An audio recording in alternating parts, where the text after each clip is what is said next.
Ladies and gentlemen in the room, thank you so much for joining us. We are going to get started here in just a couple of minutes. As you can hear, we're working through some technical challenges. We should have those resolved in just a couple of minutes. So thank you for your patience, and we'll be with you shortly. Thank you. Okay, thank you.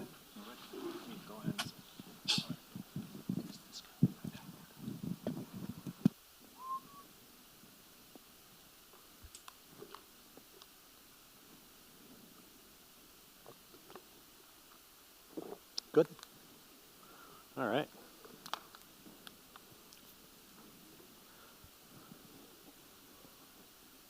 Good morning.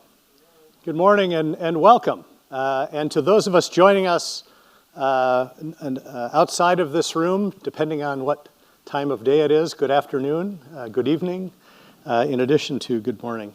We really appreciate your being with us here today. My name is John Ellenberger. I am the Senior Vice President of Land O'Lakes, Inc., and I'm also the Executive Director of a group we call Land O'Lakes Venture37.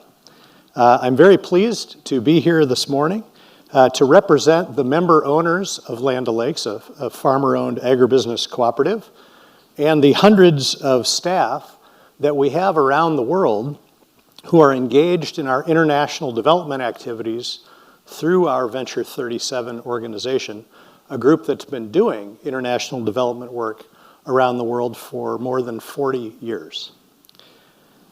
So a good morning to you in the room, a good morning to others joining us virtually. A special thanks to the hosts and the organizers here at the World Food Prize Borlaug Dialogue event, or events as the case may be. And a special thanks to those who are going to join me on the stage in just a few moments. We at Land O'Lakes Venture37 are thrilled to host this morning's session entitled The Root of the Matter, Mitigating Climate Change from Root to Cow.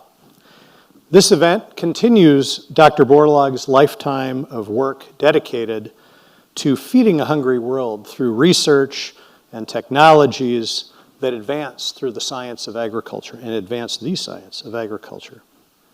The theme for this year's dialogue, Feeding a Fragile World, is one that resonates with me and with the group of people that we're going to hear from in today's panel. We know that addressing the challenge of climate change is not merely about adopting new policies or increasing regulations. It requires a more integrated and holistic approach that gets at the root of the matter, realizing that it takes adaptive practices, mitigation interventions, and innovative approaches that produce tangible results. And you're going to hear some of those this morning. Joining me today, the stars of both stage and screen will be experts who are working each day to do just what I described a moment ago. The discussion will take the form of me briefly introducing each of our guests. Each panelist will have a couple of minutes, 2-3 minutes, to provide an opening message and overview of some of their work, after which we're going to jump right into our discussion. As always in these panels, and I know many of you have been in many of these, probably been up here doing what I'm doing or been a panelist yourself, we've all got prepared questions, but the best questions are those that come to mind for you. And we've got an in-room microphone. We've also got the capability for those who are joining us online to send questions in. Those will be monitored and those will be brought forward if the fit is right. So want to encourage you as you hear the stories that are going to be shared to bring forward any questions that you might have. Closer to the end of the program, as I say, we'll open up for questions from all of you, so do please be prepared, and then we'll close the session with some very quick final thoughts from our panelists. So with that, let's get started. I'm pleased to introduce Mr. Kevin Burkham. Kevin serves as the Chief Communications Officer at the Global Dairy Platform, an international organization that is comprised of companies and associations and scientific bodies and other partners that operate in 150 countries and produce nearly a third of the world's milk, which is incredibly impressive when you stop and think about it. So GDP, as it's known, Global Dairy Platform, is quite an organization in a very important sector when we're talking about the topic we are today. So Kevin, thank you for joining us, and the floor and podium is yours. Thank you, John. Hello, everyone. Can you hear me? Okay, terrific. Thank you also to Venture37 for organizing this panel this morning to talk about the important role that agriculture can play in solving some of the world's biggest challenges, not the least of which is climate change. We know that dairy is a major force for good in the world. According to FAO, 6 billion people around the world rely on the nutrition that dairy products provide. Everyone has the right to nutritious food, nutrient-dense, wholesome food that is widely accessible and available. And dairy certainly qualifies in that regard.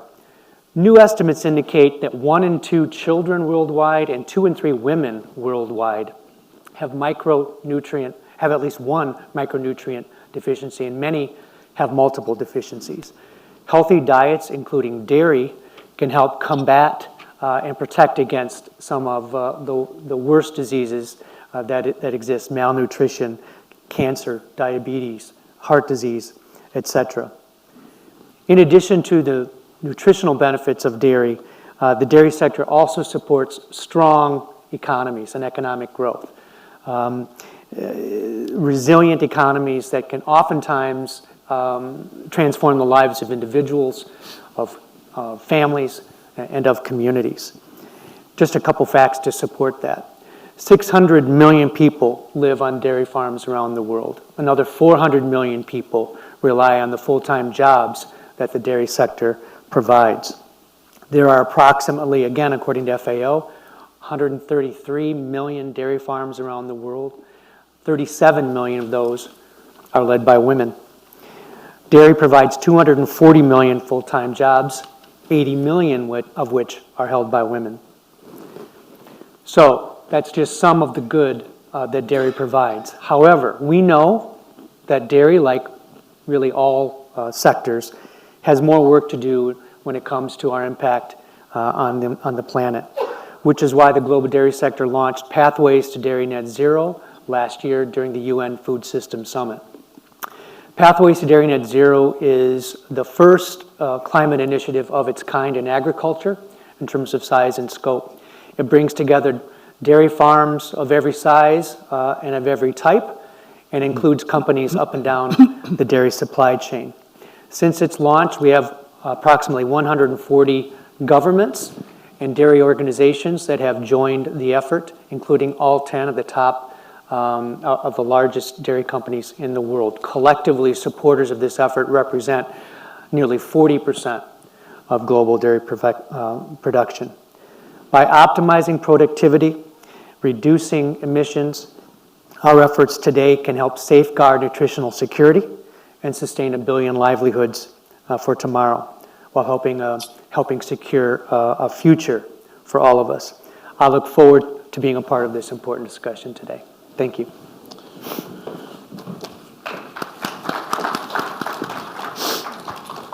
Great, thank you, Kevin, and thanks for joining us here in person today. The next person to introduce is Dick Kaufman. Dick joins us as a panelist from Forage Genetics International for more than 25 years. Dick has served as a research agronomist and also a station manager of FGI's alfalfa research facility in Pennsylvania. Thanks for joining us this morning, Dick, and please tell us a little bit more about the work that you do.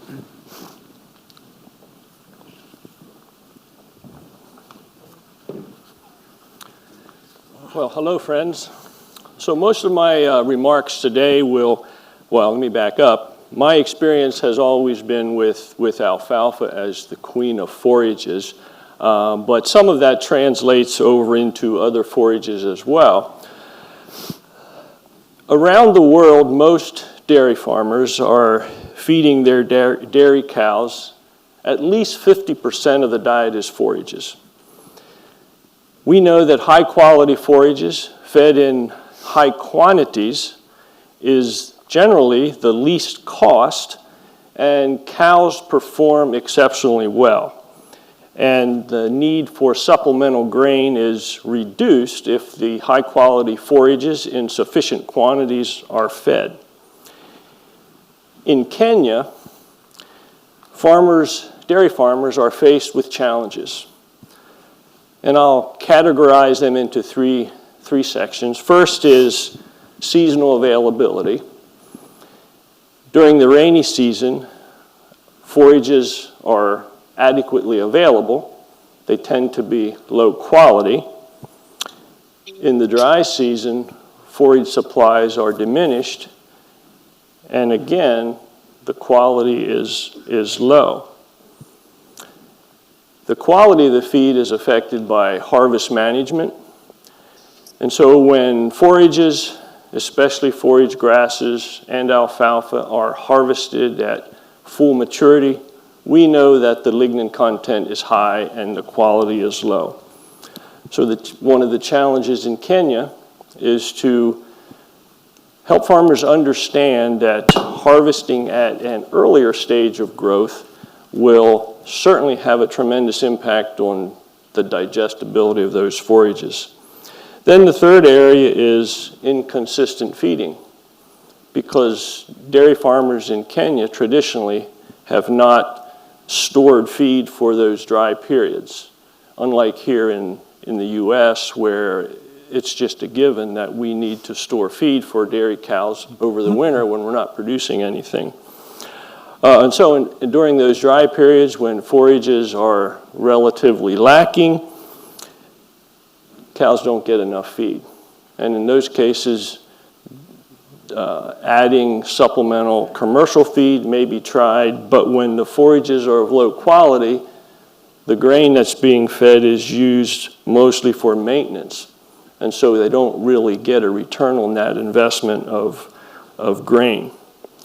So if we work with dairy farmers to improve forage quality and the quantity, we believe that milk production can be stabilized and increased, and at the same time, those cows are not producing any additional methane. So we're getting more milk per ton of greenhouse gases that may be produced. So farmers in Kenya are willing to learn, they are excited, and they are engaged. And I'm looking forward to discussing that further today during this panel. Thank you.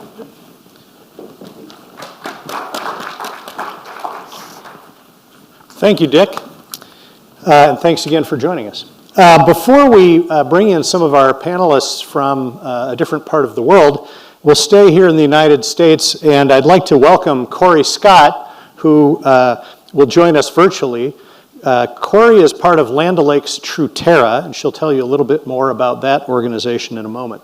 She is the livestock, livestock services lead, where she works to connect livestock producers to regenerative ag solutions that further maximize the impact those solutions have on producer profitability and sustainability and long-term growth. Corey, it's great to have you join us. I know Corey had intended to be here in person, but wasn't feeling well, so we're thrilled that she's been able to join us virtually. So Corey, if you could, tell us a little bit about the work of Venture37 and what you're doing, if you would. Over to you. Thanks, John. Can you hear me okay? Yes, I can hear you fine. Thank you. Okay. Thanks, everyone, for having me here today. I had hoped to join you in person, but I don't need to share this head cold with everybody. So thank you for letting me join you virtually. As John said, I work for Venture37 LLC. It is the sustainability business of Land O'Lakes. Through our extensive farm to fork network, we work with farmers, ag retailers, food companies, and other partners to bring elements from the entire food supply chain together in order to invest in on-farm conservation through cutting-edge tools and practices. We are the only farmer-driven sustainability program in the U.S., and we are very proud of that. Land O'Lakes is owned by 1,400 dairy producers, and through our extensive agronomy network, thousands more on the row crop side of the equation. Our intent is to help farmers maximize their natural resources to make a return on investment. So we partner with food companies all the way through the value chain for both row crop as well as dairy. We partner with food companies that have ambitious climate goals, and we work with them to leverage their resources and their funding to go all the way to the farm gate, to tackle regenerative ag practices, as well as help farmers and producers make transition within their operations. The focus is on practices that maximize the opportunity for that operation to be economically healthy, as well as embrace sustainable practices. My role at Truterra is primarily focused in livestock services. What that means is I focus on animal proteins. Today I work primarily with dairy producers in the US, and dairy, I am proud to say dairy is well ahead of a lot of the other protein sources as we look at our impact on climate and the activities that are already happening at the farm gate to mitigate some of that change. I'm excited to be here and have this discussion today. I'm especially excited to take more of a global view of this challenge that we're being faced with our fellow panelists. Wonderful, Corey. Thank you very much for your comments and for joining us today. We really appreciate your commitment to the panel and to the topic. Now we're going to shift, and we're going to bring in a couple of people who are leading work for us in other parts of the world, actually working to address some of the challenges that we can all talk about at a high level here in the US, but need to reduce to practice in countries around the world. The first person who will be joining us from East Africa, in this case Kenya, is Rennie Kemtai. And Rennie serves on the agronomy and forage technical team of Land O'Lakes Venture37. And she works each day with her team to support farmers and to help farmers improve both herd management and ultimately improve and ensure their profitability and livelihoods. Rennie, please join us and tell us a little bit more, if you would, about the very innovative and impactful work that you're doing in Kenya. We see you. Can you hear us? Yeah, been trying to unmute myself.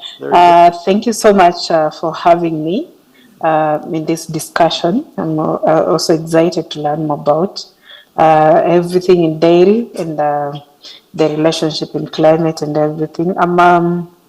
I work with the Land O'Lakes Venture37 in the project KNPA, that is Kenya Nourishing Prosperity Alliance.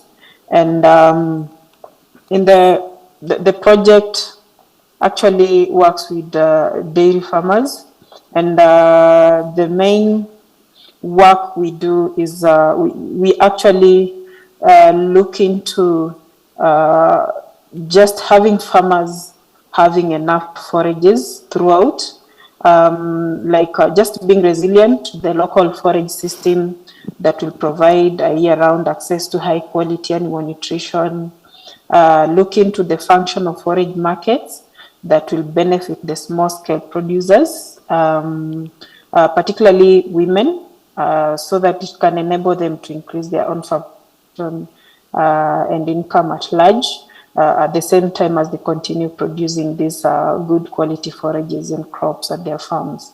At the same time, would want to have these farmers get self-sustaining forage markets.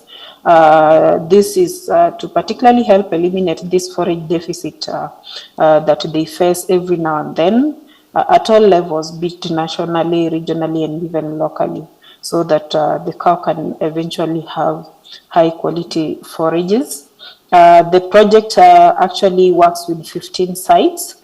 These sites are just farms, and some of them are institutions. And these are places where these climate smart forages are grown, and they're spread in 6 counties in Kenya. And so far, you find we're able to have trained more than 5,000 farmers, around 47% of them being women. And this is all around to do with things soil health, right from soil testing, this forage establishment, conservation, harvesting, formulation of the feeds and feeding of the cows. Apart from the smallholders, we also engage in emerging farmers. These are simply commercial producers. So far, you find we've managed to engage with 50 farmers. And we also have contractors also included. And for the emerging and the contractors, we just want to, we train them mainly on mechanization and feed testing, just to be able to show them the relationship between that and the increase in the milk yield. The project has a unique way.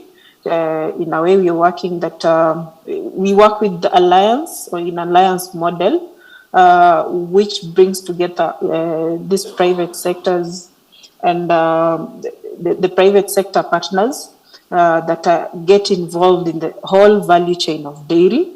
And this come in to actually provide maybe strategic advisory, and some of them contribute even funds and some contribution in kind, and even mostly on-ground technical assistance when it comes to training of farmers. Just to add, these farmers that we train them at these 15 sites. So a site would have at least 2 trainings, and each training target around 300 farmers. That's like in a radius of 30 kilometers, thereabout. Glad to be in this discussion, to contribute and also learn more. Thank you. Thank you, Rennie, very much for joining us from Kenya and for sharing some of the work that you're doing in the Kenya Nourishing Prosperity Alliance program. And we may come back to you with a question in a few minutes, but a really helpful overview. And thank you for joining us. Rounding out our panelists today is another voice from East Africa, in this case from Arusha, Tanzania.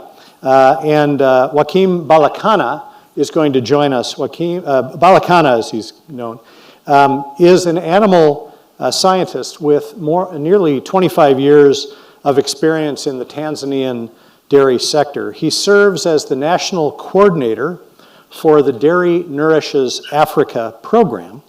And I'd like to thank Balakana for joining us, and please welcome to the discussion, Balakana, and look forward to hearing you talk a little bit about the great work that you are leading and a part of there in Tanzania.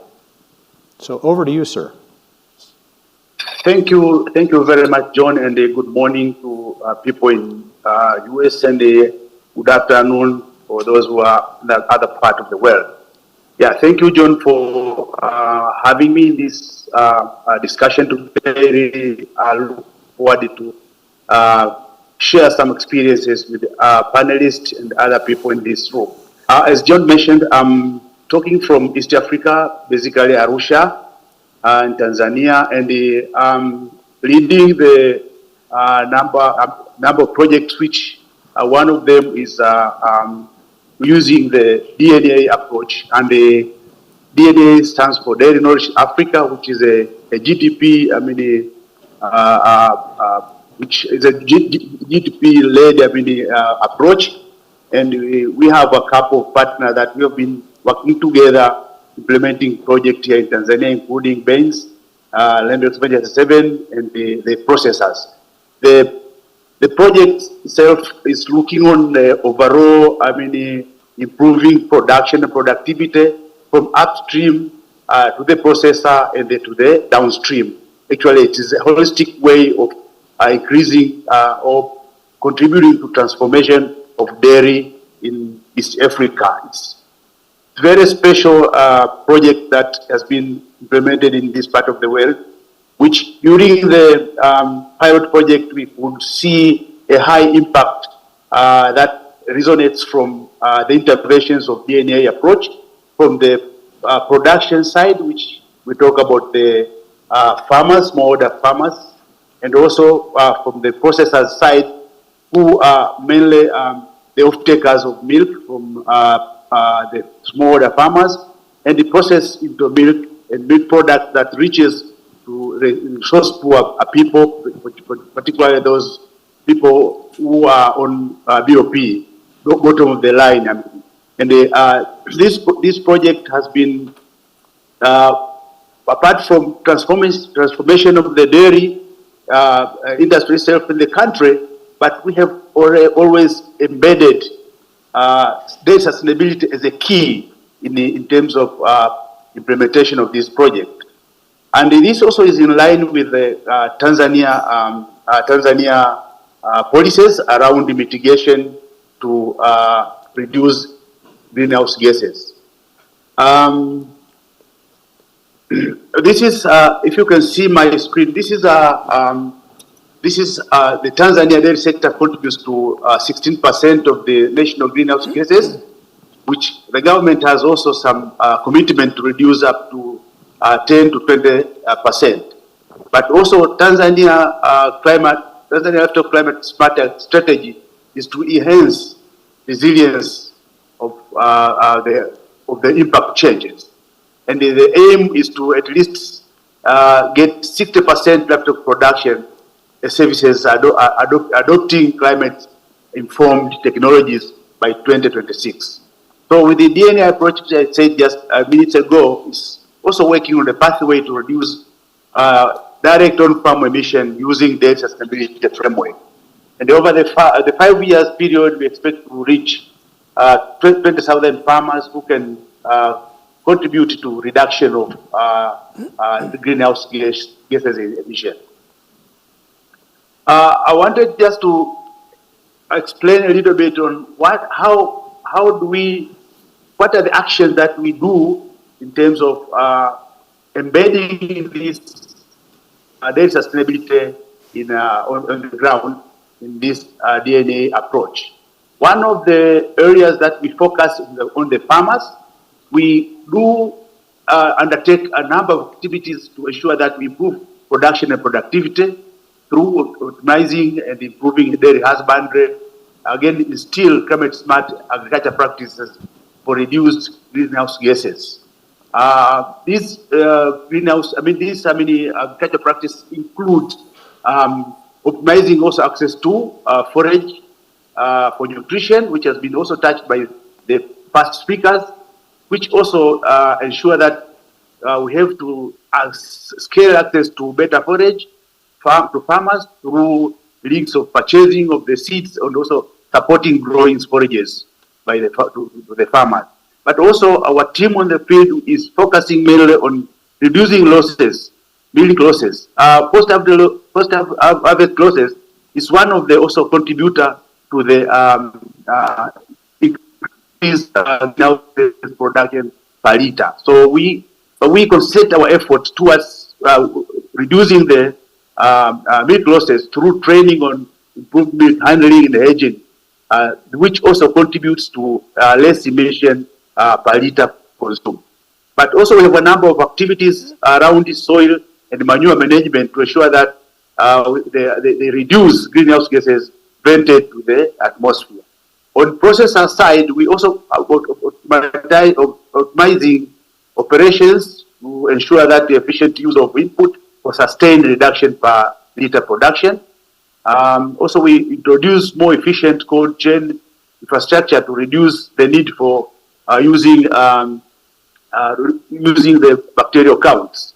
Reduction in bacterial count. That is, we limited in use of cold chain, which contributes to more use of technologies, which contributes to emission of greenhouse gases. But also we are working on a number of transitioning ways to use carbon, to get away from carbon based, resources, and we focus on renewable resources. So those are the key interventions that we've been doing in the implementation of the projects in this country. After sharing these few points, I look forward to really get a very good insight from other parts of the world, and we'll be ready to discuss on further interventions that we do on the ground to really contribute towards the reduction of greenhouse gases. Thank you very much. Wonderful. Thank you. Thank you very much, Belakana, most recently, but also Rennie's voice talking about the really innovative work that is happening under the Nourishing Prosperity Alliance. I think it's important in venues like this when you can bring in examples from work that's being done around the world and the people who are actually doing the work, who are in the countries, who are working with the partners, who are trying to find solutions and applying and adapting and changing and coming up with new approaches. It's always important, I think, to contextualize that and to bring in the voices of people who are on the ground doing the work, not just those of us who might be supporting it in one way or another from afar. So thank you especially to all of our panelists, but to Rennie and Belakana and their voices especially so.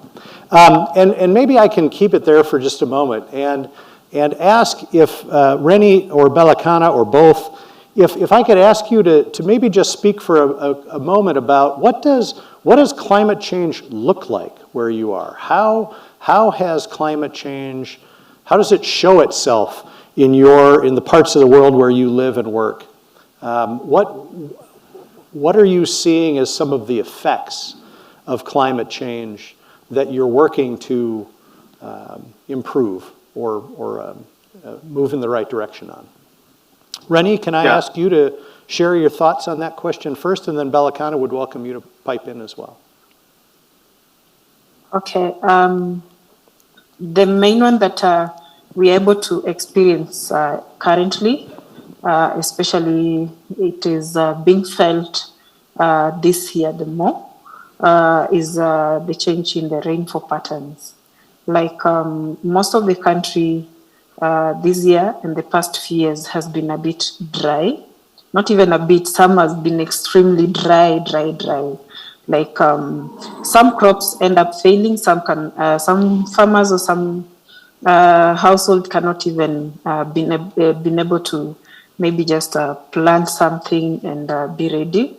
And this one is leading to the, out of maybe the 47 counties we have, around 28 counties have been reported to be in adverse drought and in dire need of help when it comes to food. And I think this is coming out strongly currently, I can say, yeah. Thank you, Rennie. Belakana, any further thoughts from your experience there in Tanzania? Yeah, it doesn't vary much from what Rennie has experienced from Kenya, that we are experiencing a very long dry spell. This is a phenomenon for the past over 10 to 7 years back. And again, also this has contributed and affected much people, especially the agricultural communities, who mainly they depend on red-fed agriculture. So that is really a very big, and they also contribute to the food security. So most of the agricultural families, they are vulnerable for the agriculture for the global warming, impacts. But again, also not only for those agricultural dependent people, but even the temperatures has been changed. I'm speaking here from Arusha. We didn't expect the temperature rise here in Arusha, but as we speak, for the past 6 years, we've been experiencing terribly high temperatures. But that also contributes also to the shortage of water. For the past 10 years, there have been no real problem of short of water. But now as we speak, water is going to be a scarce commodity in this country. So there's really a lot of impact in terms of the climate change. Thank you, Belakana. It's helpful to understand for those the places in the world where a lot of this development takes place. It's helpful to understand, at least on an ad hoc basis, what the context is, what the implications are, what some of the challenges are that are being faced and addressed by the work that's happening. Thank you for sharing that. Maybe I could turn now to Kevin. You mentioned as you described Global Dairy Platform that your group is really a very global one. It's in the name, but it also it's more than just talk. You really do represent organizations of various kinds from around the world. And I know that you're very sensitive, as you mentioned in your comment, about the kind of special challenge that dairy has and livestock have. Can you talk a little bit about what you know to be the main contributors to climate change within agriculture? And are you seeing through your affiliations, are you seeing those contributions to be similar throughout the world, or is there a lot of variance that you see? Yeah, thanks, John. The global dairy sector is incredibly diverse throughout the world. We are, as part of our Pathways to Dairy Net Zero initiative, we've developed a research work program. We're working with the Global Research Alliance on Agricultural Greenhouse Gases to really define the primary dairy production systems around the world and then identify the mitigation options that are best suited to those dairy production systems. The unique thing about agriculture is we don't have to just worry about carbon dioxide. We've got nitrous oxide, we have methane. Those basket of gases all have different impacts on the environment. Methane, which gets a lot of attention, certainly when it comes to agriculture and dairy, while very potent, also has a short shelf life. At 12 years, it disappears into the atmosphere. However, that provides an opportunity for us to make some changes to have a more near-term impact, positive impact on the environment. So every production system is slightly different. In pastoral and agro-pastoral systems, methane is a much higher proportion of the emissions. Here in the United States, you have, again, a different basket of gases that come from not only enteric fermentation, but also from energy use, from manure management, et cetera. The key to Pathways to Dairy Net Zero is recognizing the diversity around the world and helping each of those production systems become more productive, more efficient, while also reducing their impact on the environment. Wonderful. Thank you, Kevin. Another thing that strikes me as I listen to the panelists talk about their experiences and their work is that in no situation, whether it be the work of Pathways to Dairy Net Zero or whether it be the Nourishing Prosperity Alliance in Kenya or the Dairy Nourishes Africa program, principally in Tanzania. But in no situations are those the work of one organization. They're always the work of groups that work together, sometimes in different ways or different bases. And maybe, Dick, if I could ask you to talk a little bit about, from a forage genetics standpoint, the importance of collaboration and partnerships that you've experienced through your career that have helped. And then maybe I'll open it up to ask our other panelists to talk briefly about how the different collaborations and partnerships within the work they're doing are taking shape. But Dick, if you could speak a little bit to that to start us off, that'd be great. Yeah, so while FGI is primarily a US-based alfalfa research and development company, several years ago, we were invited to participate with the University of Florida and the University of Georgia and a cooperative in Brazil to attempt to develop alfalfa, kind of a tropical germplasm, because conditions in Brazil are, well, we have high temperatures, high humidity, which is very favorable for foliar diseases and so forth. And so the collaborative effort with those 4 partners, we were able to do several cycles of selection in that environment, in Florida and in Brazil, and produced some seed. So that's currently being tested to see if we made any improvement. But any one of the 4 partners alone probably wouldn't have tackled that. But together, we did. Thank you. I know, Rennie, in Nourishing Prosperity Alliance, you touched briefly in your opening comment about some of your partners. Could you maybe go a little bit deeper and speak a little bit about what organizations have been involved, what kind of role they play, the importance, I think, of the fact that a lot of that work is what might be considered pre-competitive and highly collaborative?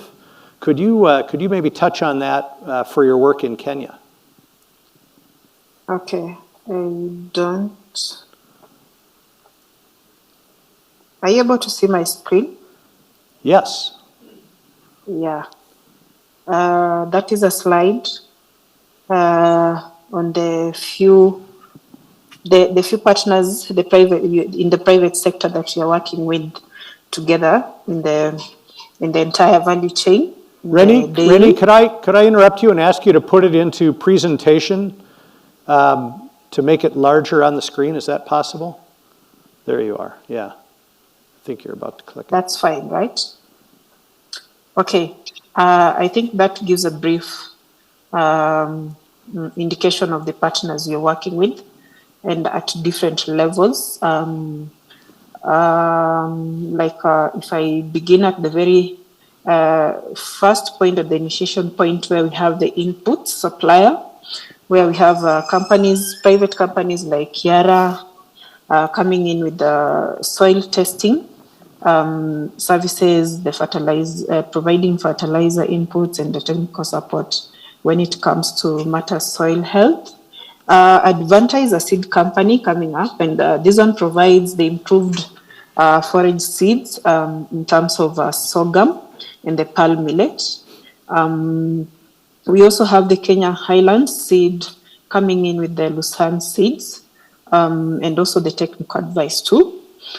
Still at the production level, we have Cotiva, who come in with a lot of technical advice and also just support in kind in terms of seeds. That is the maize seed that we plant for maize silage. And we get also lots of advice, the agronomical advice from them, together with the FGI, ILRI, a center coming in terms of technology, advices, and also helping so much with research. And we are dealing with 2 sites, which are in 2 different ecological zones. At the harvesting and conservation stage, we have a company called Blessed Dairies. They're in partnership with another company called Mindoroto. And they come in mainly in terms of mechanization and also training of the farmers. And this mostly handles the maize silage making process.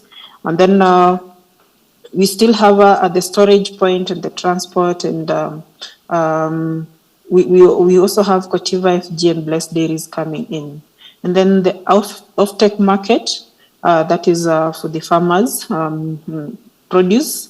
We have a milk processing company, mainly working with the Kenya Cooperative Creameries called KCC.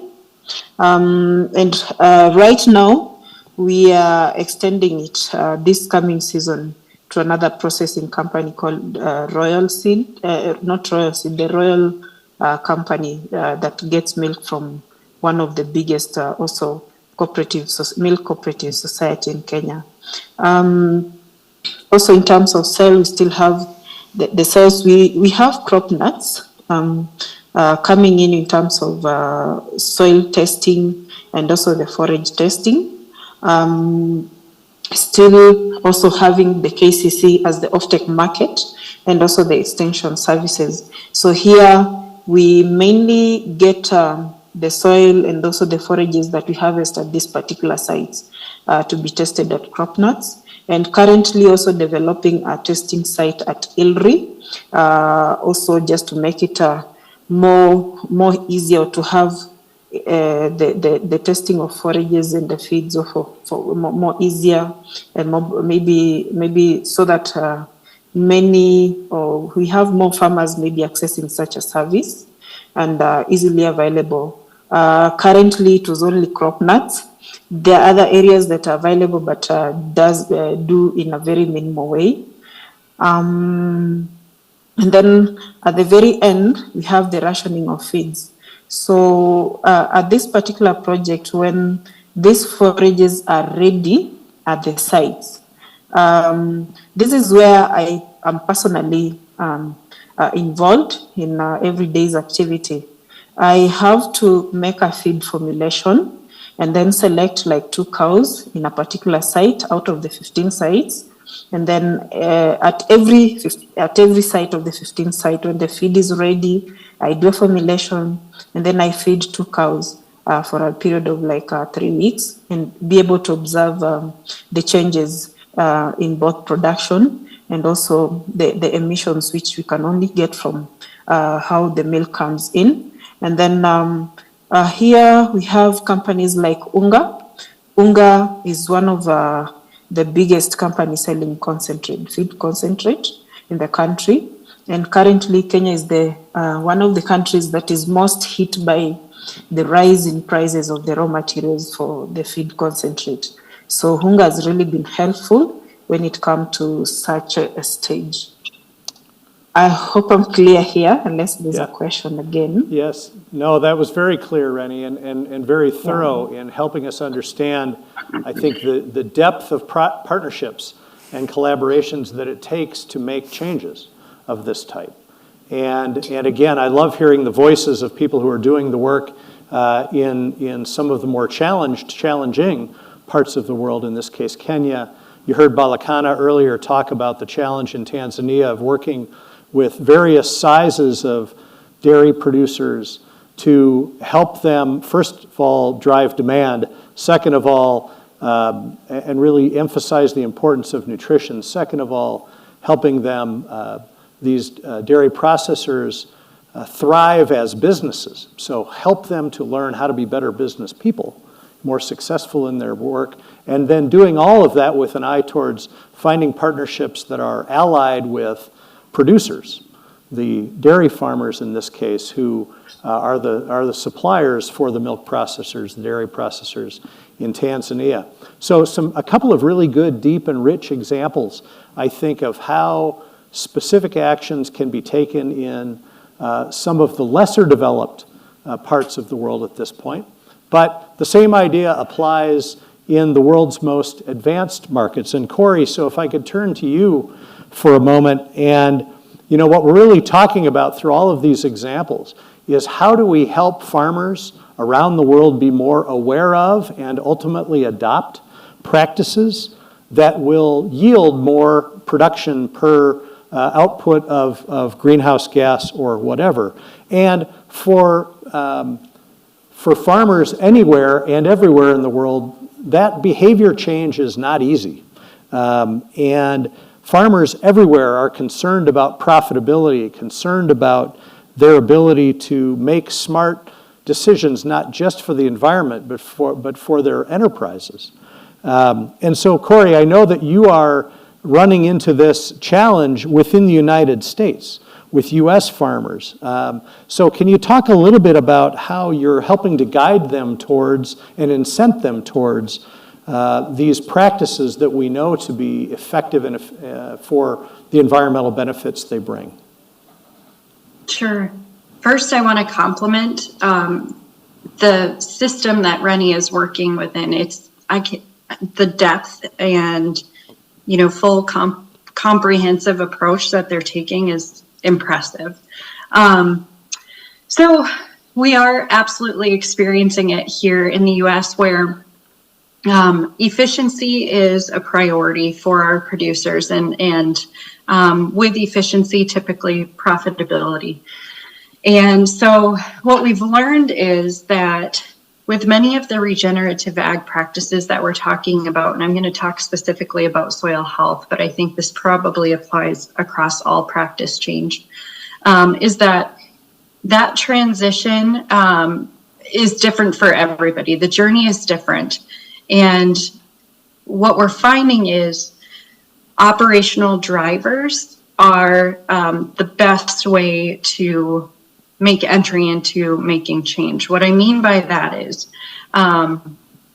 incentives are important, and making change for climate approaches is very important. But if the change that we're encouraging and the change that the producer is thinking about does not make sense for their operation, we see that the risk of reversal is much higher. So what's most important when we're starting to have these conversations and farmers and producers are engaging and thinking about making a practice changes, how does it fit for their operation in particular? And not one size fits all. What we have found is that the journey is almost more important than the actual practice change itself. So within Truterra, I'll talk about how our programs have developed and evolved because of that. We do have a carbon program, which is essentially creates a new ecosystem marketplace for producers to sell carbon credits based off of regenerative ag practices. So we have a carbon market, we have a marketplace that provides an alternative revenue stream for the producer. But when you look at the alternative revenue stream, it typically does not completely offset the cost of making the practice change and or any yield drags that a producer might experience in the first couple years of practice change.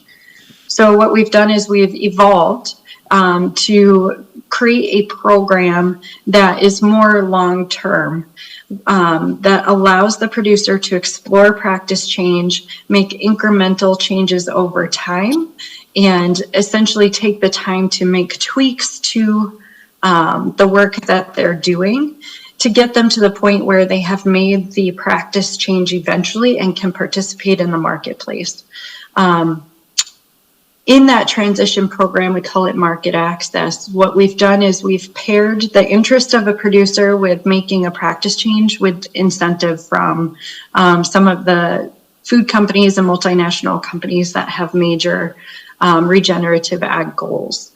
So we've incentivized the practice change, but we've also built in that transition period to really allow the producer to explore what works for their operation and what doesn't.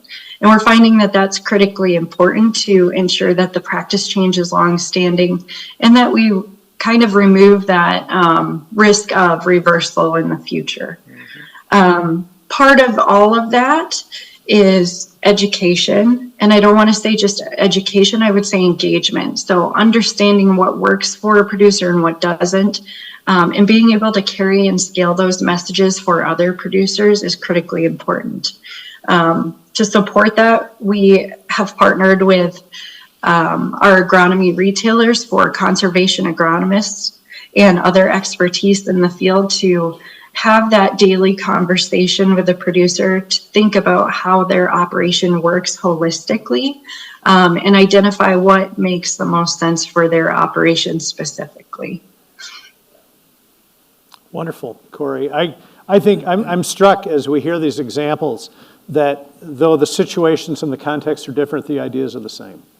The importance of engaging farmers in an authentic way, providing education, providing incentives, providing knowledge, providing insight. The scale is different, whether it be small farmers or whether it be the largest of farms. It's wonderful to have the voices of people who are so directly connected to this broad range of activities.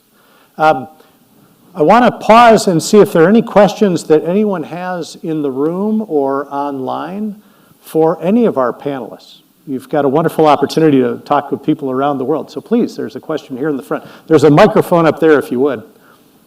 And if you could just mention who you would like to address the question, that would be great. Sure. Oh.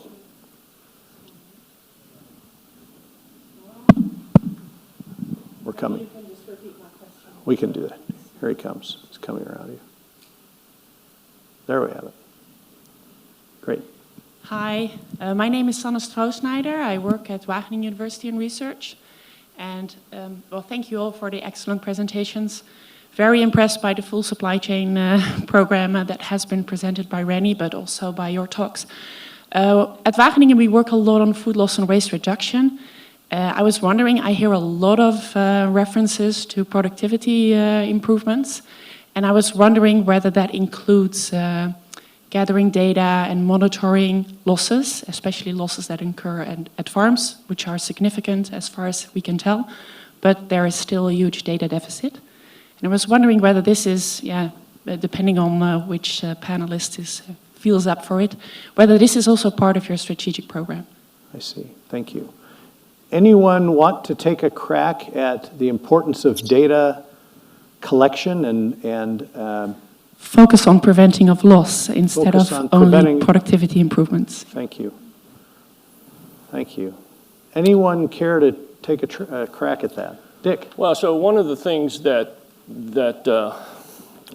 happens in making maize silage is during the fermentation process, if we don't have a good enough pack, we have losses. And earlier today, I was on a call with the folks in Kenya and seeing some pictures. And while I'm not there to observe things, I noticed that the way to pack the silage, the maize silage, was lacking. And, you know, there was conversation about high losses. And when forages are short, you can't afford to have, you know, much loss in silage making. And poor quality silage does not work well in a dairy diet either.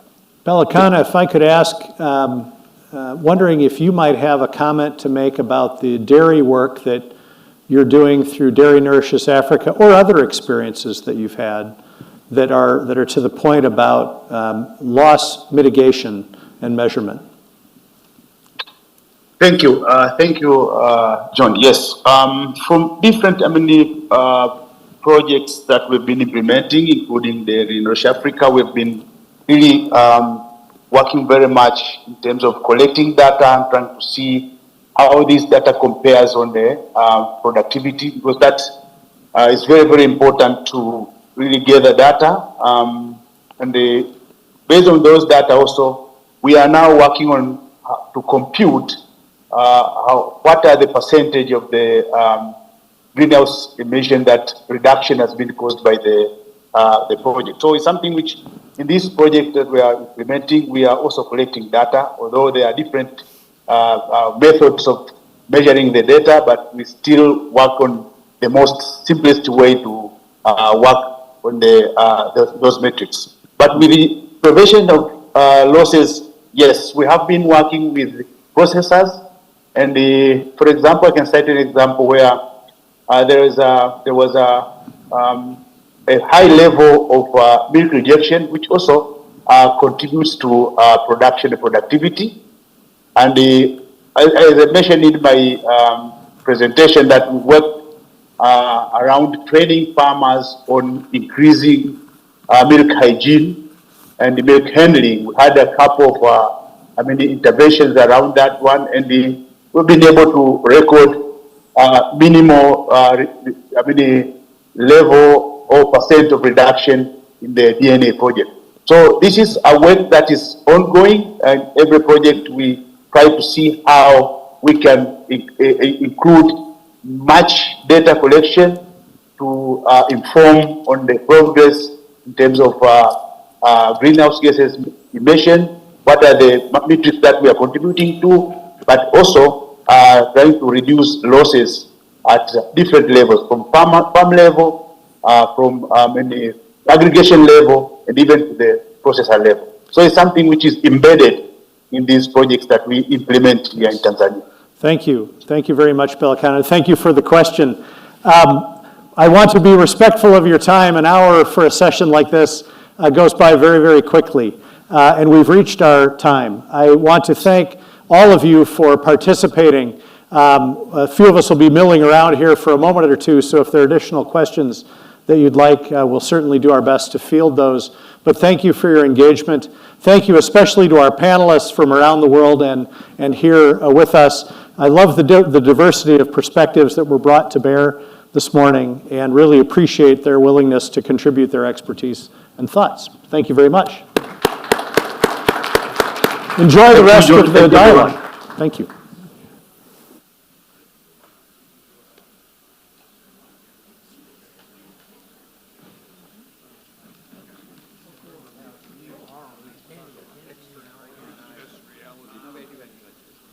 I couldn't understand the guy.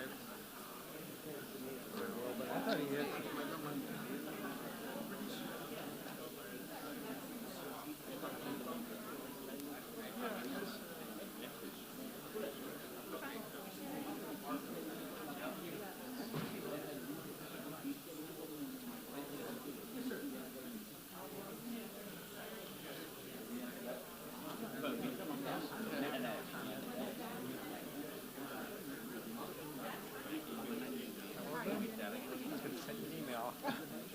I will. I'll just send a follow-up email just so you have my email.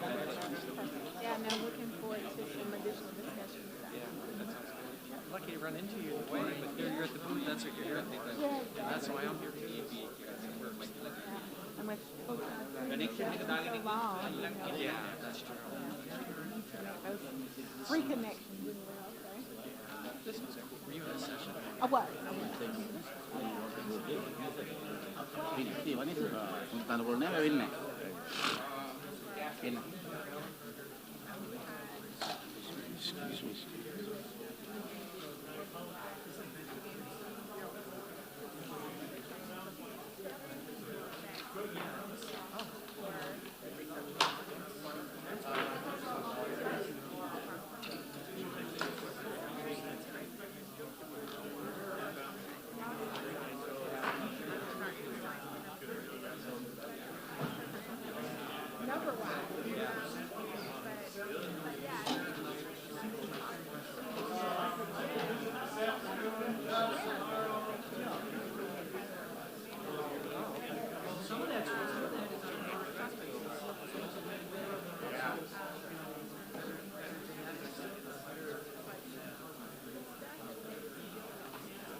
Oh, Marco.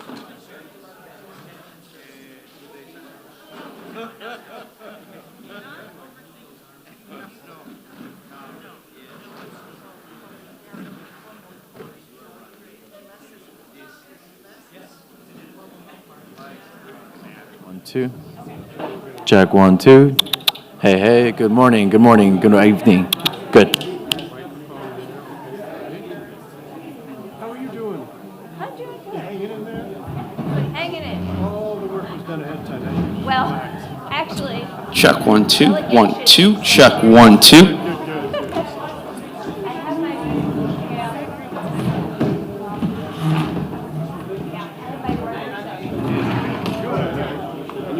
Check, 1, 2, 1, 2. We got 10? They have a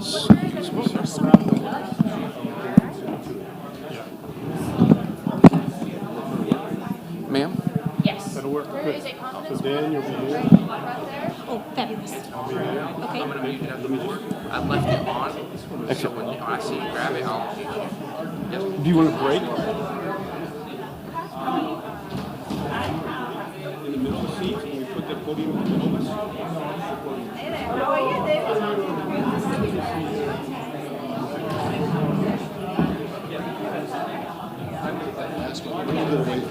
It's on right now, just FYI. He will mute it back. Just FYI.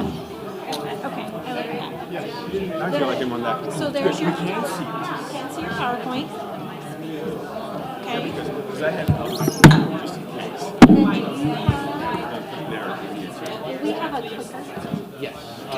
I believe the presenters need to go back there and let him know who's where. Yeah, David was. Yeah. Natalie. Pull this back just a little bit more so that the person in this final chair is you. Oh, I think that's great. Thank you. I was saying for undergrad, grad school, I was an ambassador. That's how I got to do it. Yeah. I think I had an agronomy. Self-speech. Was it 260 or 280? Yeah, that's right. I'm pretty sure. I'm trying to say hi to you. Oh, you're good. Yeah. That was on the swinger trip with the other one. That worked on one at the same time. No, that's right. That's a great one. So it was wonderful. I loved it. You want to get up every time? Check 1, 2. Check 1, 2. Very well.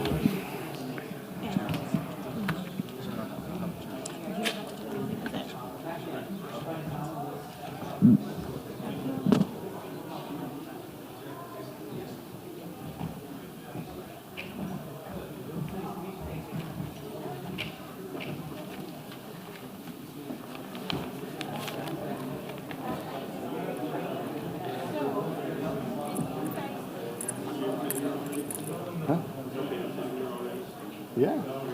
Yeah. It says, yes, I can see. No, easy.